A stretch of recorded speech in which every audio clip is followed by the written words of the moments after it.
When you're standing in front of a rack of precious samples and you're not sure whether the freezer you're eyeballing will actually keep them safe, that hesitation can feel like a deal breaker. I've spent a good chunk of time talking to people who run small labs, field research stations, and even a few university departments that tried to squeeze ultra-low temperature storage onto a countertop. What I'm about to walk through is the kind of practical, day-to-day reality that helps you decide if the LABFENG 20L ultra-low freezer is worth the slot on your bench or if you're better off looking elsewhere. Link is in the description if you want to check the product details on Amazon. First off, the biggest question people have is whether a 20-liter unit can actually serve a serious research workflow. The answer is it depends on the scale of your work. If you're a graduate student or a startup that only needs to store a few hundred vials of cell lines, DNA extracts, or enzyme stocks, the compact footprint can be a blessing. It slides onto a standard lab bench, takes up less space than a small printer, and still promises a stable -86°C environment. For a larger core facility that handles thousands of samples, the capacity will feel cramped fast and you'll likely end up juggling multiple units, which adds complexity and cost. One of the first things I looked at was how the freezer handles the day-to-day thermal load. The product touts excellent thermal insulation, and in practice that translates into a relatively modest power draw once the set point is reached. In a lab where you're already juggling fume hoods and freezers, the lower electricity bill can actually be noticeable after a few months. The insulation also means the unit doesn't have to work overtime when you open the door for a quick sample pull. Temperature spikes are minimal, and the system settles back down without a long recovery period. Stability is another practical factor. The stable refrigeration system is driven by a microcomputer controller that monitors the internal temperature every few seconds. In the real world, that means you're less likely to see the kind of drift that can ruin a sensitive protein sample over a weekend.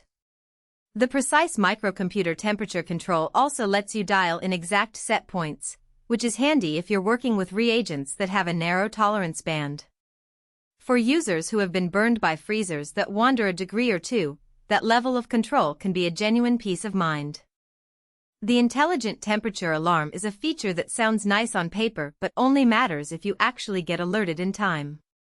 In practice, the alarm is an audible beep that sounds if the temperature deviates beyond a preset range, plus a visual indicator on the front panel.